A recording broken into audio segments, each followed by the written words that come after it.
One-hit wonders come in all glorious shapes and sizes. Some are made by pure luck and lack of talent, and some of them still live in denial. I don't want to hear all this shit. Designer fell off. Designer never fell nowhere. But the truth is, one-hit wonders are becoming more prevalent now than ever before. You know, hip-hop has become watered down. Because, unfortunately for our ears, nowadays everybody wants to make music. There's a new rapper on the market, leaving the music industry congested and oversaturated with an endless amount of talentless artists. And that's where the problem is. For every Kanye in the industry, there's 10 Bluefaces.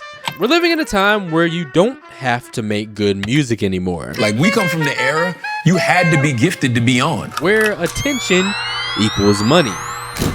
It's why everyone is always looking for that one thing to blow them up. But no one talks about what to do after you get it. Bobby Shmurda put out a record. I don't think it's a very good record. What to do when concerts go from thousands to not even 10 people.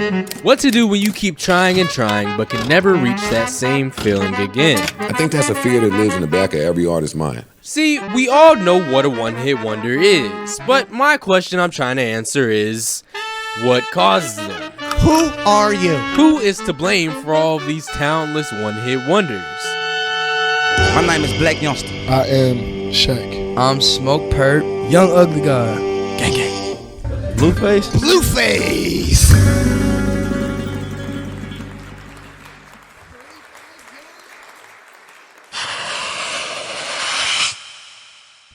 Before we start, I hate that I have to say this, but please listen to me. I am well aware that all one-hit wonders aren't necessarily bad artists, but this damn sure isn't a 30-minute video about your textbook one-hit wonder. It isn't only about the artist that had one big song and then just somehow fell off the face of the earth. Because when you look at how and why the term is used culturally, a phrase that should be so damn simple actually goes a shit ton deeper than you think. Let me tell you what it is to be a rapper. To devote your entire life to something for an entire room of people who cannot do it better than you to laugh at you. See, the term one-hit wonder has always been used to hate on artists, to call them trash, or pretty much just make fun of them. The phrase itself has kind of lost its original meaning. It's even starting to be used for shitty artists who aren't necessarily one-hit wonders on paper, simply because they're unlikable human beings. I think women like the disrespect, to be honest. I just choked the f out of someone and they threw up in their mouth and then cried to me. However, as much as I enjoy holding trash artists accountable, there is unfortunately just one big problem. I hate to say it, but the overall willy-nilly usage of the term is starting to get just a tad bit out of hand. Nowadays, I've noticed that the phrase one-hit wonder is currently getting thrown at every new artist that comes out. One-hit wonder. One-hit wonders. One-hit wonder. For lack of better words, the term is currently getting used and abused. Just absolutely slutted out. Because for some reason, a lot of people's genuine first reaction to a new artist is to just blatantly hate on them. Post Malone is trash, man. Post Malone the f out of here.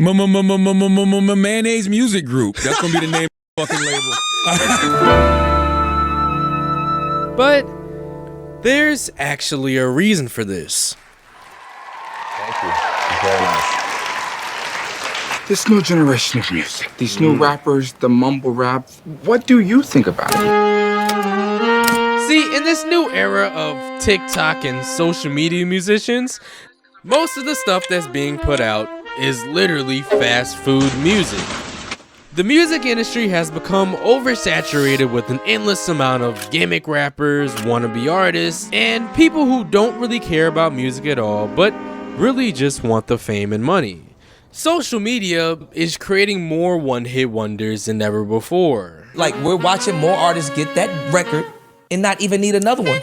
This is why people assume every new rapper is gonna be a one-hit wonder. Welcome to the era of fast food music, where anyone can dust the Cheeto crumbs off their shirt, put some chains on, and hop off their couch with no real talent, and somehow instantly become an artist. But for you to truly understand how this happens and why these trash-ass artists disgust me so much, let me take you back to what I deem to be the influence of this whole fake artist epidemic. Let me take you back to Fancy by Iggy Azalea. Iggy Azalea. This is the quote-unquote one-hit wonder Iggy Azalea, a white girl from Australia who in 2014 somehow infiltrated the rap industry.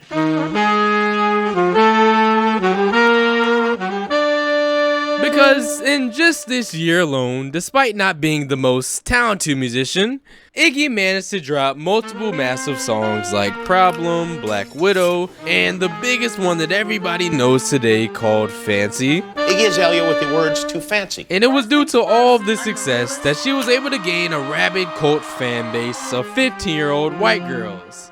But for every new fan she got, she also gained an even bigger amount of negative critics and haters. That Iggy Azalea shit is not better than any fucking black girl that's rapping today. See, when you talk about Iggy today, despite all of her big songs, she's widely remembered as just a one-hit wonder. It's why I called her the influence of this whole fake artist epidemic. The epidemic of record labels making untalented individuals seem talented.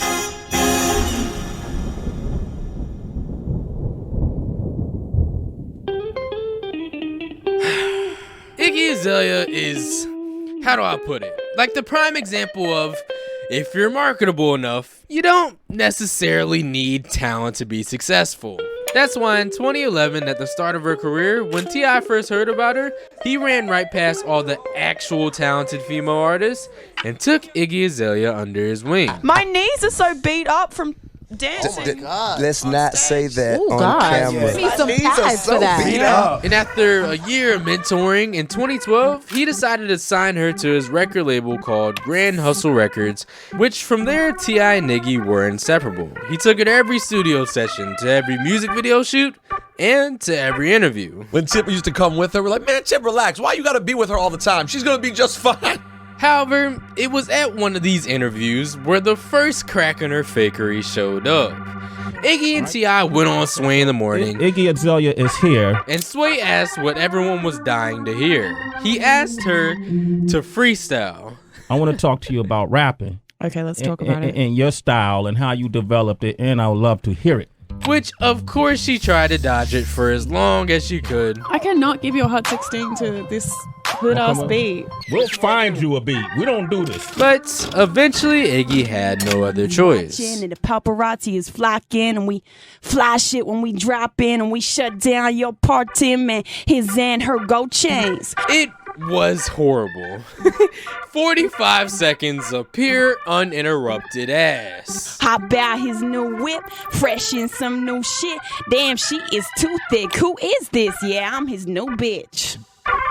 During this interview, the edits couldn't hide it, she couldn't hide it, the real Iggy Azalea got exposed. And it's why I called her a fake artist earlier, because it was clear as day that she didn't have a single drop of talent in her. And Sway, and that was my 16. See how I just did you like that? Damn, do you feel a certain type of way to make you tingly? And the same thing would happen just a couple months later, but this time it was even worse because it happened on stage. It became blatantly obvious that Iggy was a long ways away from being labeled as a true artist.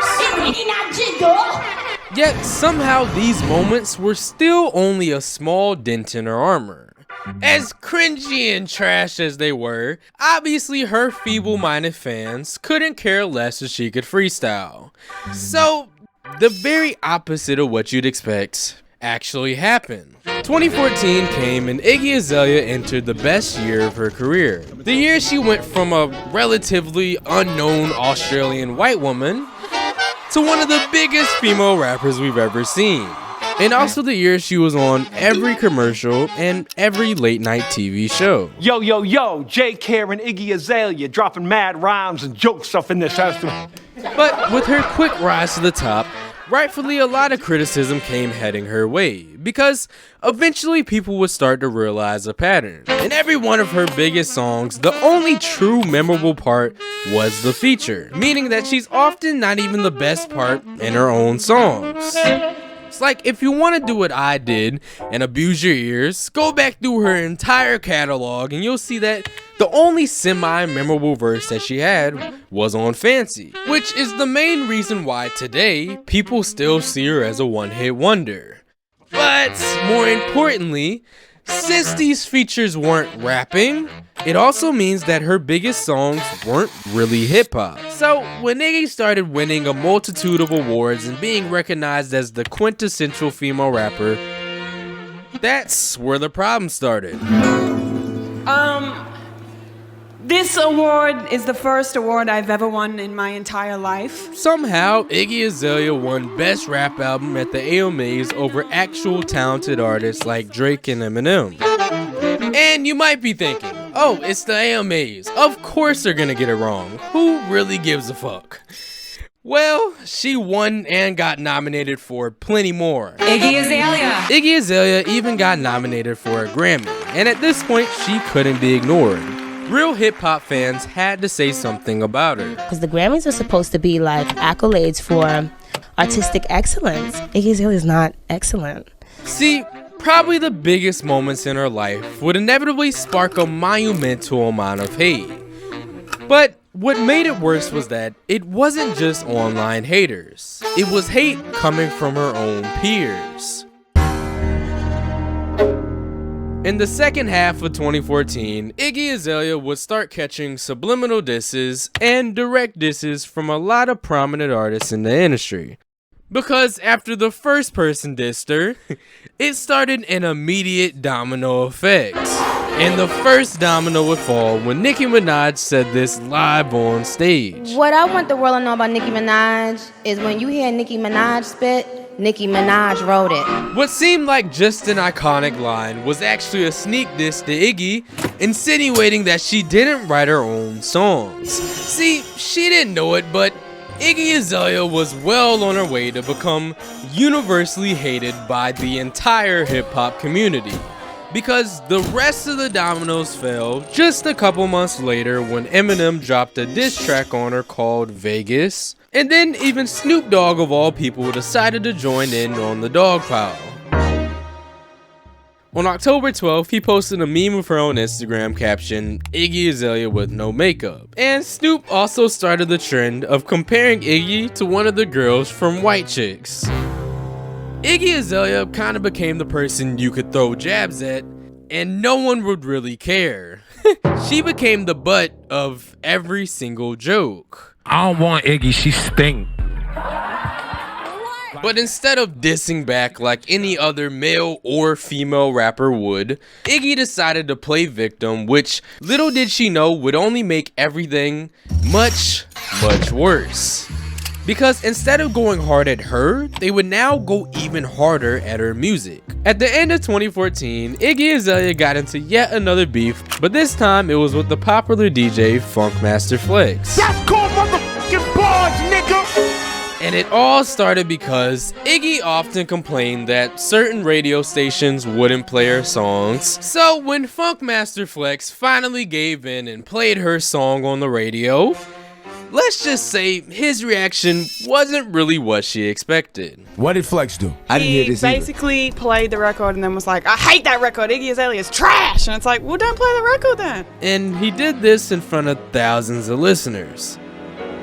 It kind of has to make you think. If people feel this comfortable talking bad about her publicly, imagine what everybody thought about her in private. Clearly, there was something wrong. See, Iggy Azalea was getting all this hate because hip-hop embraces authenticity. However, she is everything but authentic. This is my real voice. That's how you talk? The biggest piece of criticism she would always receive was that Iggy was a girl born in Australia, somehow rapping in a nasally southern accent. And when they confronted her about it, it's almost like she just turned the notch up even more. You know, in the meeting she's still white, but in the studio, she's 3% blacker. This one thing will be the reason why she was so big, yet also the reason why she was extremely hated. Tell me about your life in Australia. That's what I don't know about. And do it in your real fucking voice. And with all the hate coming from the hip-hop community, Iggy realized that the key to her success wasn't gonna be pleasing hip-hop fans, no. And it definitely wasn't making good music either. It was her rabid cult fan base of 15-year-old white girls who gobbled up all the bullshit she put out. See, Iggy thought she didn't need hip-hop anymore, so inevitably she didn't need T.I. either. She switched up, started acting different, made moves that I wasn't proud of. The two went from being inseparable to completely despising each other, with T.I. calling her the biggest blunder of his career, and her retaliating by saying that he was a misogynist. But after beefing with Nicki Minaj, Eminem, Snoop Dogg, and now T.I., look, I gotta give her props. There was only so far a white girl from Australia could go. But unfortunately, Iggy Azalea just got too arrogant. So arrogant that she became unlikable.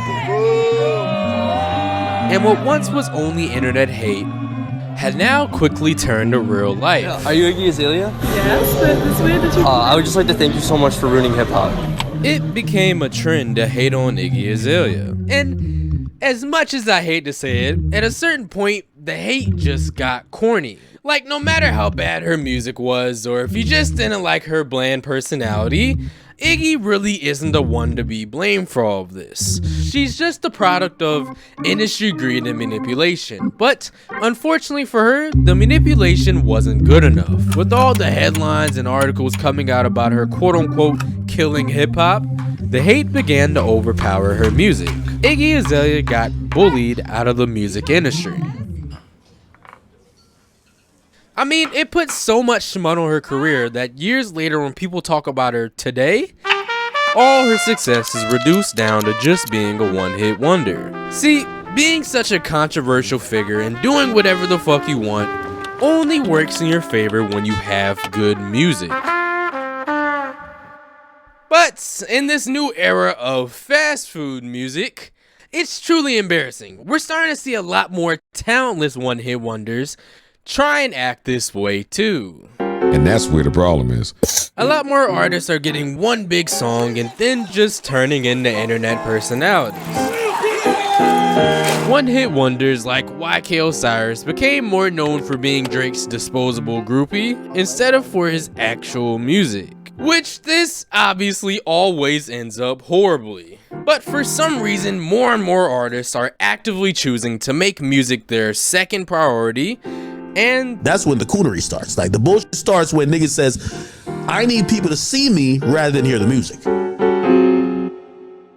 All of this is why I believe Iggy Azalea's extremely short-lived period of relevancy is what sparked this whole chain reaction of people pursuing music with no talent at all, strictly to become rich and famous. Because she showed proof on the highest level that to be successful in the music industry, big surprise, you don't actually have to be talented anymore. Iggy Azalea became one of the biggest female rappers we've ever seen without even knowing how to rap.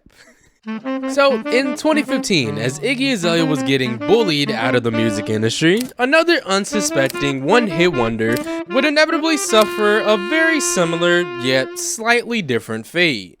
Because this time, instead of the industry being outraged, the fans were.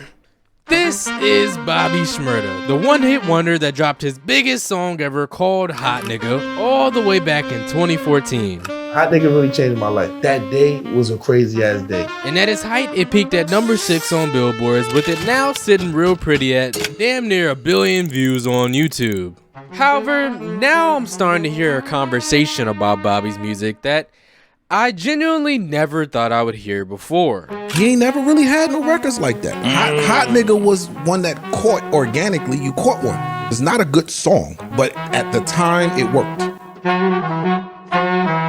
And you know, hearing someone actually admit this surprised me because Bobby Shmurda is one of those people that the industry kinda just dick rides. Bobby Shmurda is extremely beloved by the hip-hop community. Bobby for governor!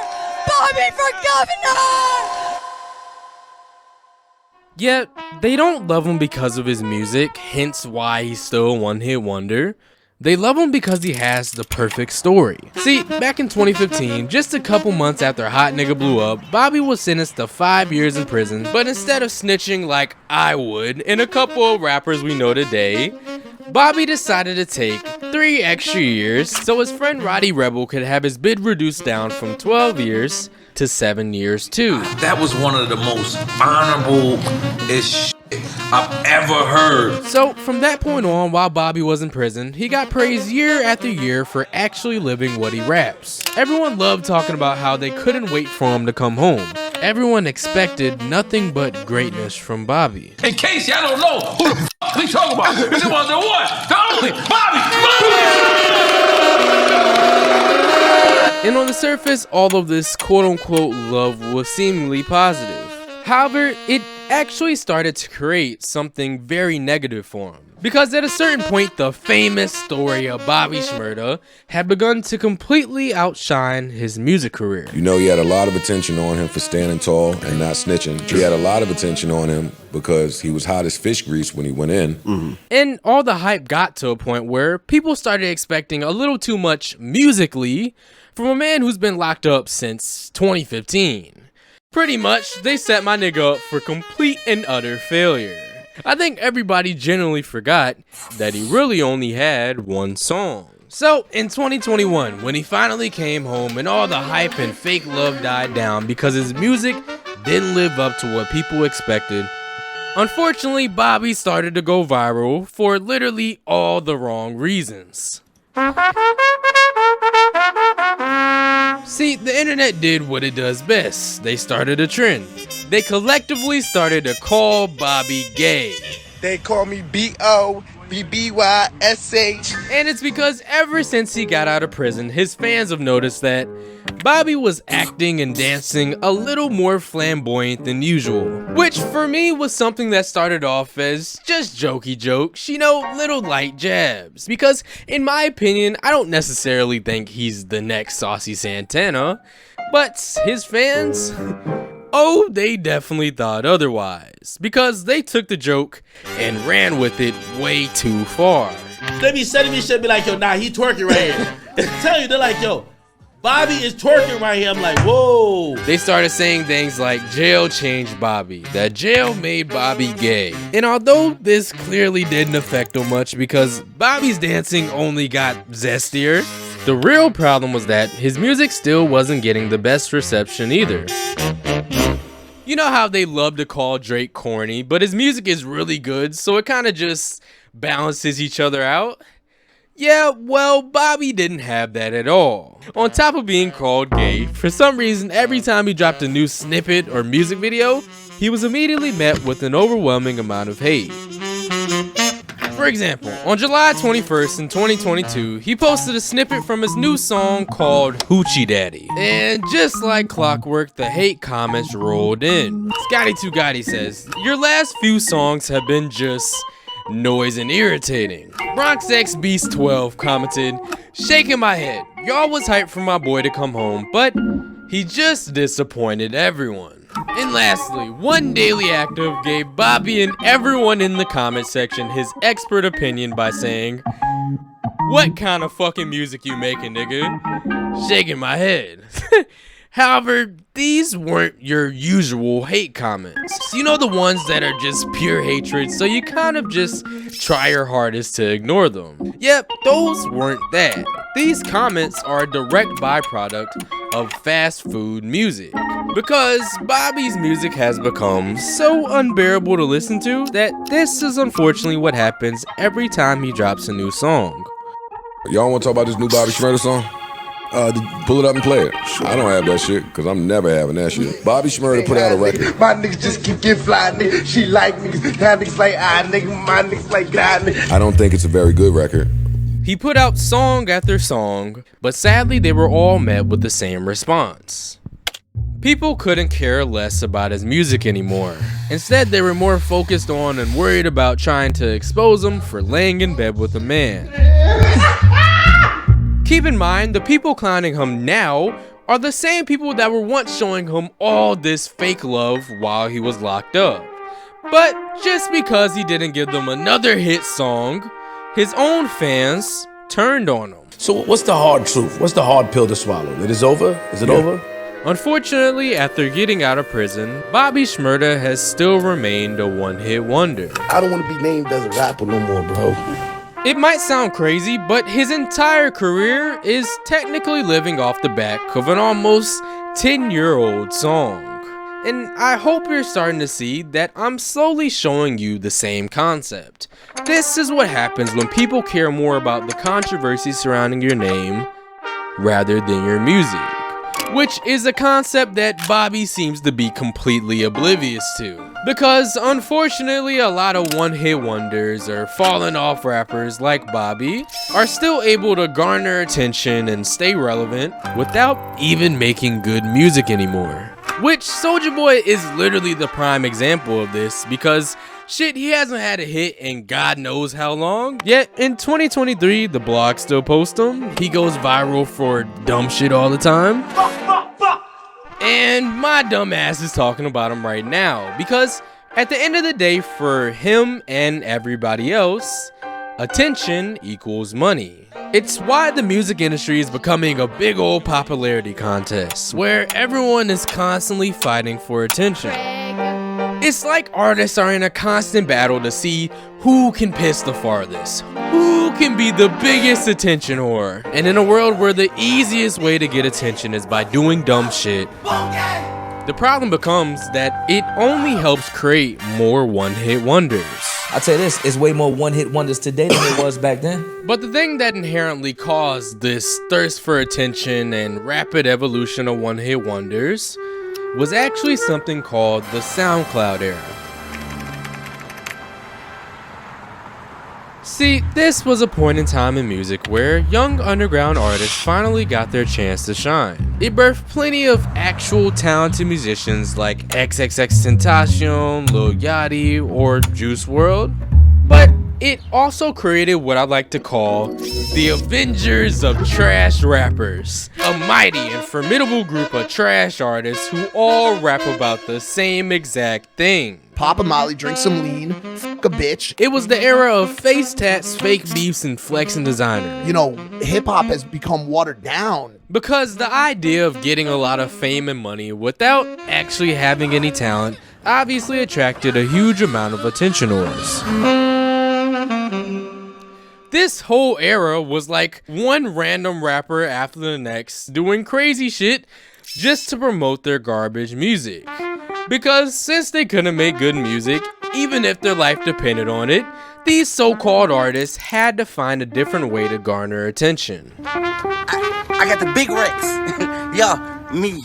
The SoundCloud era was when rappers truly became more known for their look or crazy antics rather than their music. See, what started off as young underground artists finally getting their chance to shine Oh, it's a beat. Oh. was unfortunately tainted by attention whores and dick riders.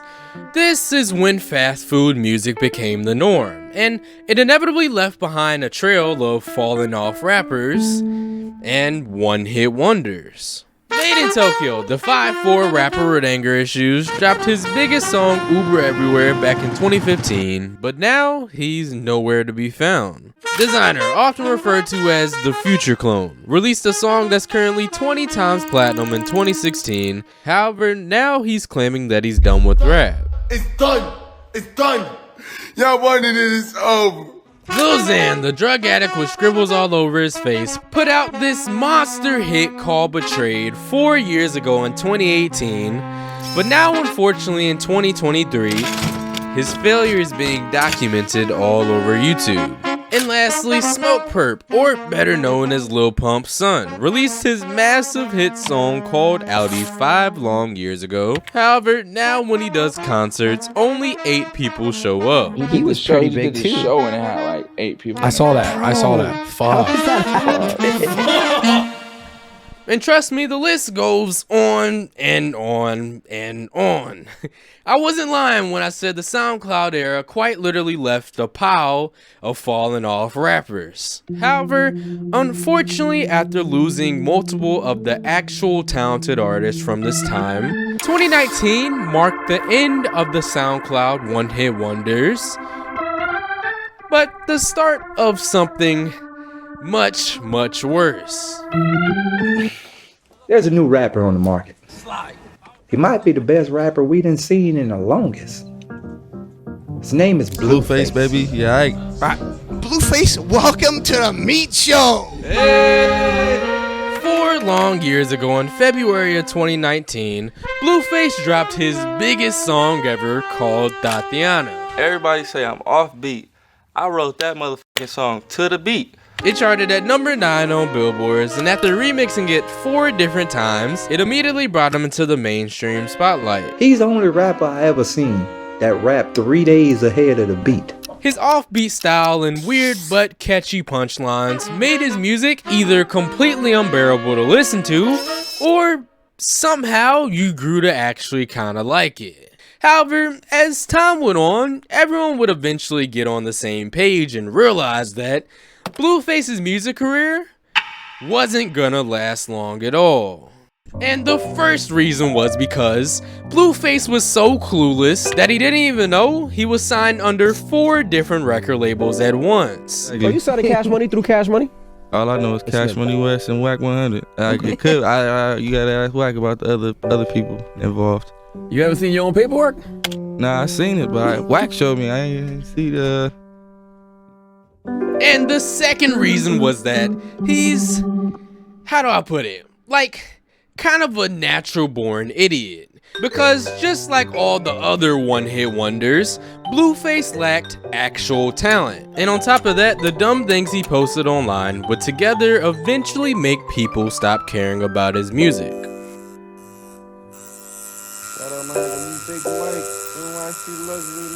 This monstrosity you're looking at right now is a video that Blueface posted on his Instagram of him getting his jeweler's company name tatted on his head.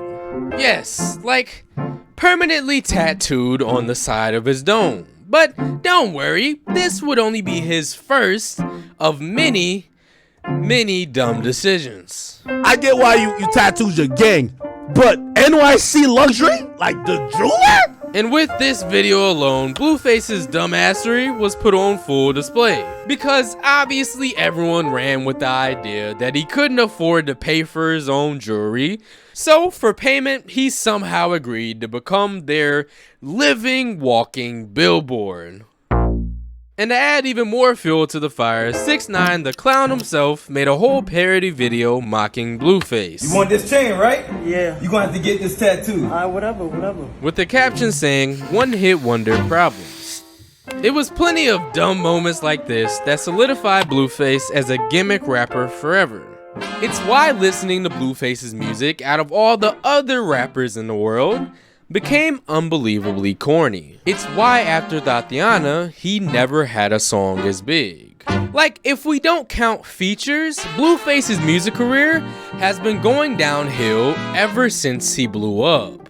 And as he started to move further and further away from music, honestly, I thought he was gonna be one of those trash rappers that we all forgot about in a couple of months. However, as you might already know, I was completely fucking wrong.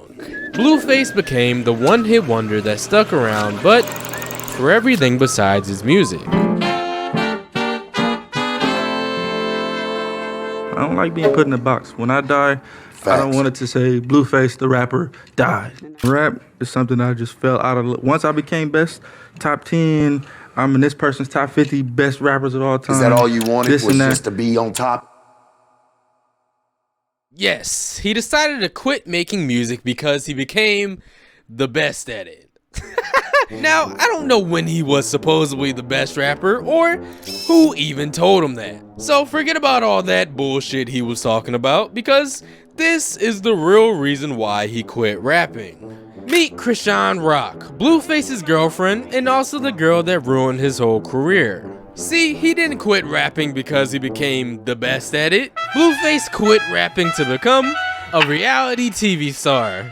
In a show where there is no talent, it's not funny, just him and his girlfriend glorifying domestic violence. One week she's just beating his ass relentlessly, choking him out, slapping him upside the head with a Henny bottle, busting him in his eye all the time. And the next week when Blueface does it back, the media makes him look like a serial abuser. Unfortunately, he's actively choosing to go down a route where he can't win at all. Because throughout all the controversy, throughout all the bad headlines, Blueface is losing fans while somehow Krishan was steadily growing. She pretty much made an entire career out of crying and beating Blueface's ass. Because every time she body slammed him or pinned him against the wall, Don't hurt me, please. he only became even more of a meme. Which is why I called him an idiot earlier. Because somehow Blueface still doesn't get it. Do you think this relationship is crippling your career? Not at all. I mean, if you see me as a rapper, yeah, you'll see that. Even if he's in denial, abandoning his music career was probably the worst thing he could have ever done. Because for a second, put aside Blueface not being talented at all, or him being a one-hit wonder, and you'll see that his music was somehow unique and catchy enough for some people to like him. However, now in 2023, outside of his little reality TV world, Blueface and Krishan are virtually hated by everyone. My bad, Chad. Wait, you put a hole in my wall. You rich, you can fix it. They completely lack self-respect and respect for anything going on around them. To keep it real, they're just a couple of nasty, filthy alcoholics. That's why everywhere they go, you'll see them with a half-empty Hennessy bottle. And you know, it might seem like I'm just a hater, and if you've been watching me for long enough, you'll know that I am just a little bit. But honestly, there's nothing good to say about them. In all reality, it's truly a train wreck waiting to happen. But as you already know, everyone loves to watch a good crash. Blueface gave up on his music career to become a human punching bag that his girlfriend punches, the media punches, and worst of all, the internet punches. This is what happens when fame and money corrupts your morals. This is the one-hit wonder curse.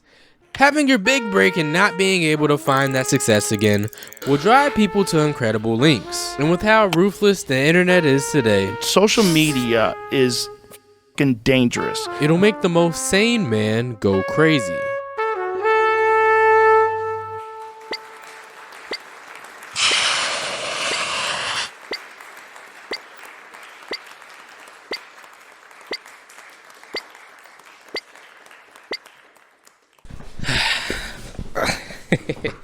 Alright, dude. Alright. Okay. If you're here watching after that long ass video, yes, I'm wearing a bonnet, but that's not why I'm here. I'm here to do something I probably should have done a lot sooner. I'm here to thank y'all. I thank y'all for watching through this video, and I thank y'all for 25k subs, whether you're new here or not. I know my upload schedule is completely horseshit. You know, if you look at my channel, it's pretty scattered. It's not the best, but I'm trying. And I'm glad that if you watched before and you came back and you're looking at fucking fuck. All right, man. Dude, chill. I'm gonna have to cut all this, you little stupid fucker. I'm putting them up. Okay, take two. I just want to thank y'all. I thank y'all for sticking through with me. If you've been here before, thank you for coming back. If you're new here, welcome, nigga, and I hope you enjoyed the video and the videos to come. Hopefully, I will see y'all again in a month. I hope that's the plan. And spoiler alert, The next video is about white rappers. So if you don't see me again in a month, just hit me up on Twitter. Feel free to call me a bitch ass nigga, anything. Just tell my bitch ass to post. Please, I just need the motivation. You know, I would like the help. I need it. If you look at my channel, you can see I need the help. So just hit me up on Twitter. And if you just want to message me for anything else, you can hit me up on Twitter too. I have no motion on there, so I'll see every message. All right, see y'all in a month. Hopefully.